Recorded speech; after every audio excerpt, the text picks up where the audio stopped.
خلیل جبران نے کہا تھا، جب کبھی میں نے صبر کی زمین میں اپنے درد کا پودا سینچا، بدلے میں اس نے مجھے خوشی کا پھل دیا۔ مگر شاید میرے نصیب میں صرف درد، غم اور پریشانی کے تناور درخت ہی لکھے تھے۔ مہر دین اور شور مچاتے ہجوم کی صورت میں ایک نئی مصیبت میری جانب بڑھی چلی آ رہی تھی۔ بارش کی بچھاڑ، تیز تر اور ان سب کے نعروں کا شور ہنگامہ خیز تھا۔ پاؤں میں پرانی چپل اور سروں پر ناکافی اور چھید ڈلی برائے نام چھتریاں، وہ سب میرے قریب پہنچے تو میرے بکھرے ہوئے تیور دیکھ کر خاموشی سے کھڑے ہو گئے۔ کچھ لمحوں تک ہمارے درمیان صرف برستی بوندوں کی بولی مترجم کے فرائض سر انجام دیتی رہی، مگر دنیا کا سب سے مشکل کام شاید خاموش رہنا ہے۔ سو ان سب کو بھی یہ خاموشی کھلنے لگی، اور پھر مہر دین نے ہی سب سے پہلے ہمت کی اور ہلکے سے کھنگار کر بولا، یہ سب یہاں تمہارا شکریہ ادا کرنے آئے ہیں سائیں لوگوں۔ میں تو کل ہی سمجھ گیا تھا کہ اب اپنے اس بنجر اور خشک علاقے کی قسمت بھی کھلنے والی ہے، مگر تم نے ایک رات میں ہی کرشمہ کر دکھایا۔ میں نے درشت لہجے میں ان سب کو دھتکارا، یہ بوڑھا مہر دین دیوانہ ہو گیا ہے شاید، اور تم سب بھی نیرے بدھو ہو جو اس کی باتوں میں آ کر یہاں چلے آئے ہو۔ بارشیں اپنے وقت پر ہی برستی ہیں، چاہے آسمان کے بادلوں کی ہوں یا پھر نصیب کی۔ جاؤ جا کر پانی ذخیرہ کرنے کی کوئی تدبیر کرو، ورنہ پھر سالوں تک پانی کو ترستے رہو گے۔ پتہ نہیں انہیں میری بات کتنی سمجھ آئی اور کتنی رائے گاں گئی، مگر ان میں سے کچھ بزرگ اور پکی عمر کے چند لوگ آگے بڑھے۔ کسی نے چادر، کسی نے چاول، گڑ اور چنوں سے بھرے جھولے میرے سامنے خالی کر دیے۔ کوئی جیب میں چند سکے بھر کر لایا تھا تو کسی نے دودھ سے بھری گڑوی میرے سامنے دھر دی۔ مہر دین رو پڑا، ہمارے پاس پر یہی کچھ ہے سائیں لوگوں، اسے قبول کر لو اور وعدہ کرو کہ اب تم یہاں سے کہیں نہیں جاؤ گے، ہمیشہ ہمارا سایہ بن کر یہیں ڈیرا ڈالے رکھو گے۔ میں نے اپنا سر پکڑ لیا، ان لوگوں کو مزید سمجھانا بے فائدہ تھا۔ اس لمحے میرا جی چاہ رہا تھا کہ میں اس برستی بارش سے لڑ پڑوں۔ انسان اپنے ظاہری دشمن سے جنگ لڑ سکتا ہے، اسے ہرا کر شکست دے سکتا ہے، اپنی فتح جیت سکتا ہے، مگر قدرت ہی دشمن ہو جائے تو کوئی کیا کرے۔ تقدیر کے وار ہمیشہ 7 پردوں میں چھپے اور خفیہ ہوتے ہیں، جیسے گھات میں چھپا کر کوئی دشمن اچانک گھائل کر جائے۔ میں مقدر کے ہاتھوں زخمی ہو کر وہیں درخت کے نیچے بیٹھا بھیگتا رہا، مگر کچھ بارشیں صرف بنجر دھرتی کو سیراب کرنے کے لیے برستی ہیں، جو دل کے سلگتے آنگن کو بھگو دے۔ ایسا ساون میری قسمت میں بھلا کب تھا؟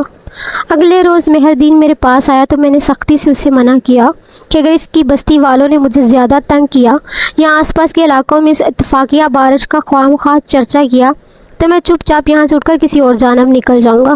مہر دین نے فوراً اپنے کانوں کو ہاتھ لگایا اور قسم کھائی کہ وہ ایسا گناہ کرے گا نہ کسی کو کرنے دے گا۔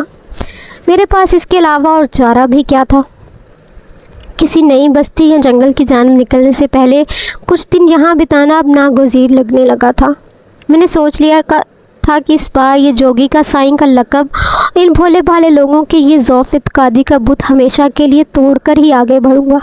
مہر دین نے میری دھمکی شاید بہت مؤثر انداز میں بستی کے لوگوں تک پہنچا دی تھی، اسی لیے چند دن سکون رہا۔ البتہ عصر کے بعد تک کے وقفے میں اکا دکا ضرورت مند مجھ سے کچھ فاصلے پر دور پگ ٹڈنی پر آ کر بیٹھتے اور دور سے ہی دعا کی التجا کر کے واپس پلٹ جاتے۔ انسان اور دعا کا بھی کتنا پرانا اور ازلی رشتہ ہے، جانے کائنات میں دعا پہلے وارد ہوئی ہوگی یا انسان۔ میں دن بھر خود کو وہاں الجھائے رکھنے کی کوشش میں کسی نہ کسی طور پر صبح سے شام تو کر لیتا تھا، مگر شام ڈھلتے ہی اس کی یادیں کالی رات کے سایوں کی طرح مجھے گھیر لیتی۔ جانے وہ کیسی ہوگی؟ واپس آ کر اس نے دوبارہ اپنا ریڈیو پروگرام شروع کیا ہوگا کہ نہیں؟ اب وہ کیسی دکھتی ہوگی؟ کچھ چہروں کا حسن صرف ضرب کھانا جانتا ہے، کبھی تقسیم نہیں ہوتا۔ وہ بھی دگنی چوگنی دلکش حسین ہو چکی ہوگی۔ کاش دنیا کی کسی جراح کے پاس تو وہ نشتر ہوتا جو ایک ہی چرکے میں ہمارے جسم سے ان یادوں کا سارا زہر نکال دیتا۔ اگلے روز مہر دین کے ساتھ ایک بوڑھا بھی کھنکارتے ہوئے عصر کے بعد میرے قدموں میں آ کر بیٹھ گیا۔ یہ شکور دین ہے سائیں لوگوں، اپنا شکورہ، اس کی نواسی کو بڑے زور کا بخار ہو گیا ہے، اگر آپ اجازت دو تو دعا کے لیے یہاں لے آئیں۔ میں نے ناگواری سے مہردین کی طرف دیکھا۔ اس نے جلدی سے وضاحت پیش کی۔ میں نے اسے بہت سمجھایا سائیں، پر یہ جھلا میری بات سمجھتا ہی نہیں۔ کہتا ہے کہ سائیں کے روبرو دعا کی درخواست کر دیکھو، بڑا مجبور ہے بیچارہ۔ اس کی سکینہ کو جن آتے ہیں جناب، دور کی دعا سے وہ شیطان بھلا کہاں جان چھوڑیں گے اس کی۔ میں نے جان چھڑانے کے لیے کہہ دیا کہ میں دعا کر دوں گا، اگلے 3 دن تک لڑکی کی طبیعت نہ سنبھلے تو لے آنا۔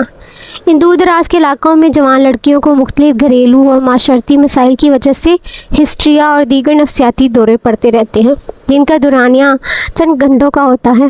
میرے خیال تھا کہ شکورے کی نواسی بھی ایک آدھ دن میں بھلی چنگی ہو جائے گی، مگر ہمیشہ کی طرح میری یہ خوش فہمی بھی تیسرے دن ہی دور ہو گئی، جب شکورہ سیاہ چادر میں لپٹی ایک گمسم سی لڑکی کو میرے ٹھکانے پر لے کے آ پہنچا۔ میں خود اپنے ہی الفاظ کے جال میں پھنس چکا تھا۔ بادل نخواستہ میں نے دکھاوے کے طور پر دعا کے لیے ہاتھ اٹھا دیے۔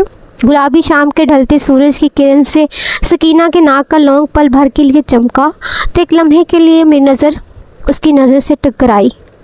اوف، کس قدر ویران آنکھیں تھیں، کسی برباد شہر کی طرح جس کا سب کچھ لوٹ کر جاتے ہوئے لٹیرے اسے تیل چھڑک کر آگ لگا گئے ہوں گے۔ کچھ ایسا ہی دھواں اٹھتا محسوس ہو رہا تھا مجھے سکینہ کی ان جلتی آنکھوں سے۔ شکورہ اپنی دھن میں بولے جا رہا تھا۔ کچھ عرصہ پہلے تک بالکل ٹھیک ٹھاک تھی، ہنستی بولتی تھی، ساری سکھیوں سمیت پورے گاؤں میں ادھم مچاتی پھرتی تھی۔ کوئی بھی محفوظ نہیں تھا ان کی شیطانیوں سے۔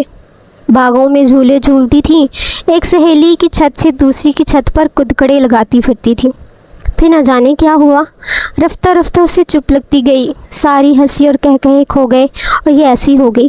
اس کی نانی کہتی ہے کہ وہ اسی لیے ان کڑیوں کو شام ڈھلنے کے بعد ویران جگہوں پر جانے سے منع کرتی تھی۔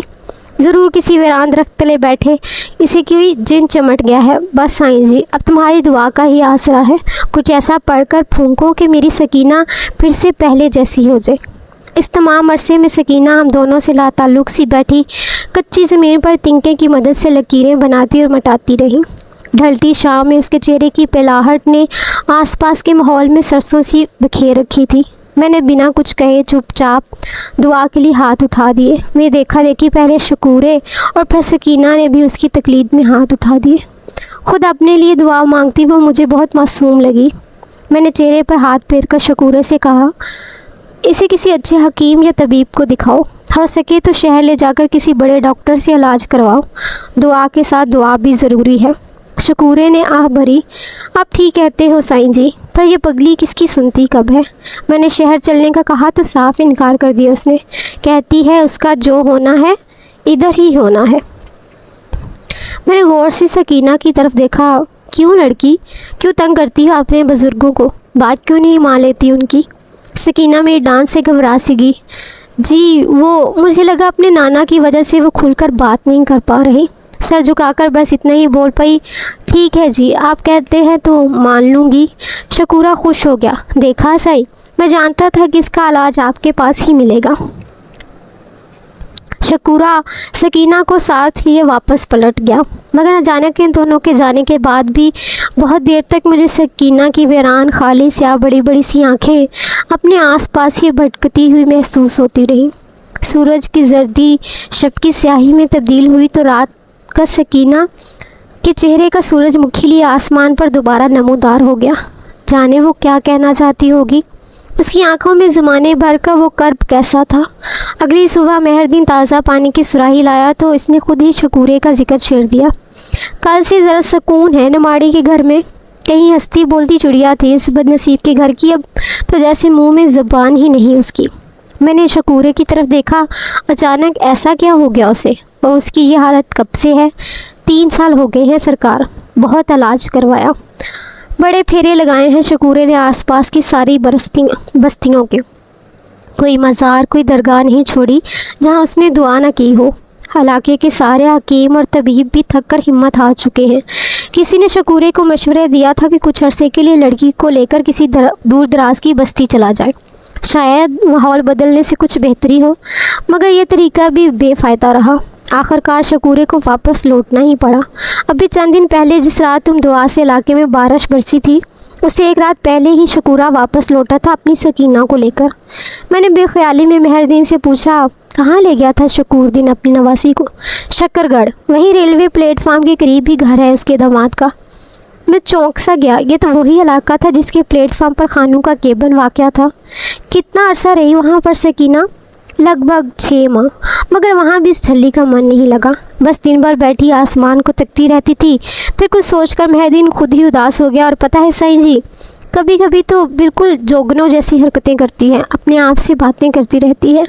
مہردین کی باتیں سن کر میرے اندر کی بے چینی مزید بڑھ گئی۔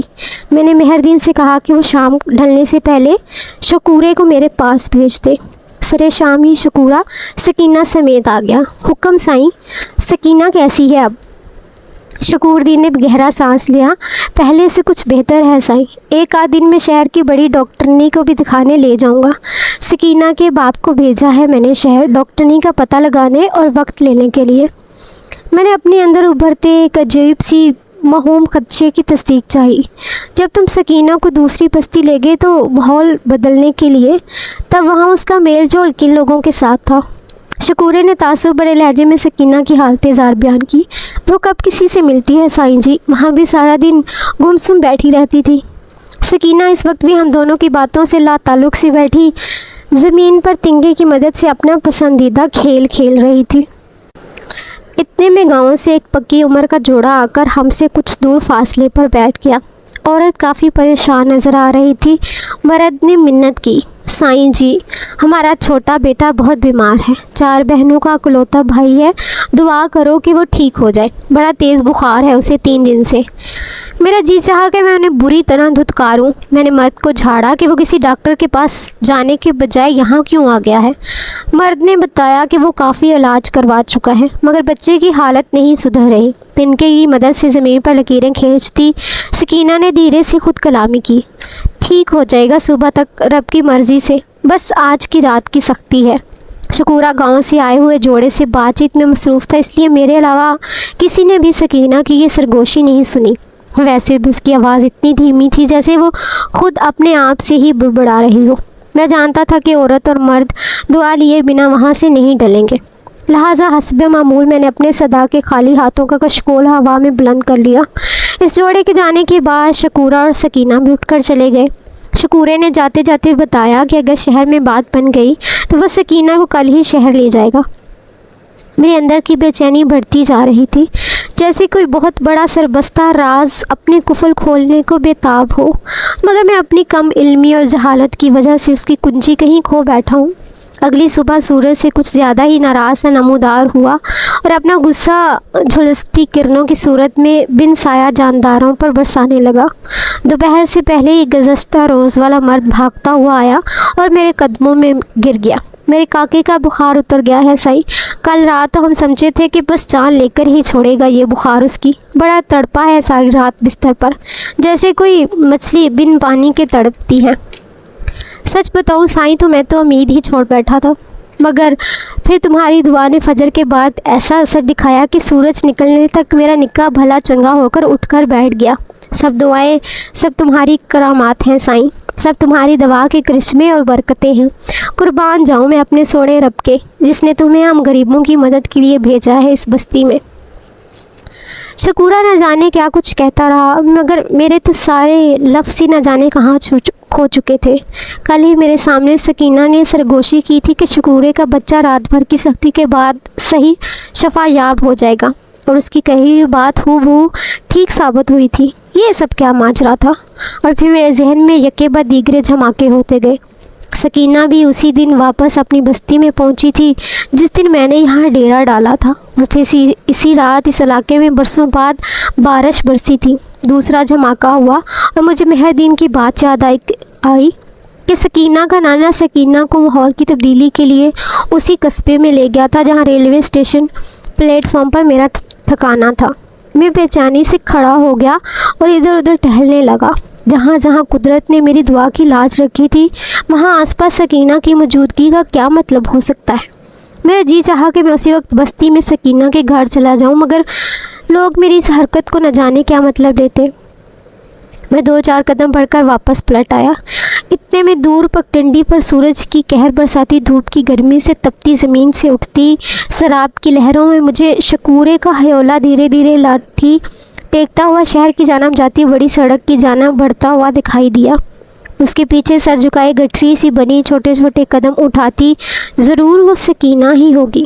ایسے موقعوں پر انسان کے دل اور زبان سے ہمیشہ اس قسم کی غیر تشکرانہ فکریں ادا ہوتے ہیں کہ کاش میں اس وقت کچھ اور مانگ لیتا تو وہ خدا ضرور دے دیتا، مگر ہم انسان بھی کتنے بھولے ہیں۔ بھلا اس لمحے کس کو کچھ اور مانگنے کا خیال ہی کب آتا ہے؟ ہمیں ٹھیک قبولیت کے لمحے قدرت کو جو عطا کرتی ہے ہم اسی پر شکر ادا کیوں نہیں کرتے؟ مگر میں لوگوں میں سے نہیں تھا۔ مجھے اسی لمحے شکورہ اور سکینہ ہی اپنی ہر چاہت پر دعا کا بدل نظر آ رہے تھے۔ شکورہ میرے قریب پہنچا تو گرمی کی وجہ سے بری طرح ہانپ رہا تھا۔ شہر کی بڑی ڈاکٹرنی سے بات ہوگی ہے سائیں جی، اس ناماڑی کو وہیں لے کے جا رہا ہوں۔ اس کے باپ کی طبیعت کچھ ٹھیک نہیں، اگر تمہارا حکم نہ ہوتا تو کبھی نہ جاتا۔ دعا کرنا ہمارے لیے، اگر بس وقت پر مل گئی تو رات تک واپسی ہوگی، ورنہ کل تیری خدمت میں حاضری دوں گا۔ سکینہ حسب معمول سر جھکائے کھڑی تھی۔ میں شکورے کو 2 لمحے درخت کے نیچے سستانے کا اشارہ کیا۔ سکینہ نے خود کو سمیٹا اور اپنے کمزور مزمل سے وجود کو شکورے کے پیچھے چھپا لیا۔ شکورے نے سوالی نظروں سے میری طرف دیکھا۔ میں نے اسے تسلی دی، کچھ دیر سستا لو، شاید شہر جانے کی ضرورت نہ رہے اب۔ تم شکر گڑھ کے اسٹیشن پر کھوکھا لگانے والے خانوں کو جانتے ہو؟ شکورے نے حیرت سے میری طرف دیکھا۔ ہاں جی، وہ میرے داماد کا ہمسایہ ہے، وہیں ریلوے اسٹیشن کے باہر ہی تو کوارٹر ہے میری بیاتہ بیٹی کا، اور اس علاقے کا چودھری۔ کبھی اس سے ملاقات ہوئی ہے؟ ایک آدھ بار میں جب سکینہ کو لے کر ریاست پور کی بڑی درگاہ پر دعا کے لیے گیا تھا تب وہاں چودھری صاحب بھی اپنی گھر والی کے ساتھ دعا کے لیے آئے ہوئے تھے، وہیں دعا کرتے دیکھا تھا انہیں۔ اب میرے پاس مزید شک کی کوئی گنجائش باقی نہیں تھی۔ میں نے شکورے کے ایک جانب ہٹنے کا اشارہ کیا اور براہ راست سکینہ کی طرف دیکھا۔ وہ میری نظروں کی کاٹ سے گھبرا کر مزید سمٹ گئی۔ میری آواز خود میرے لیے اجنبی تھی۔ کون ہو تم؟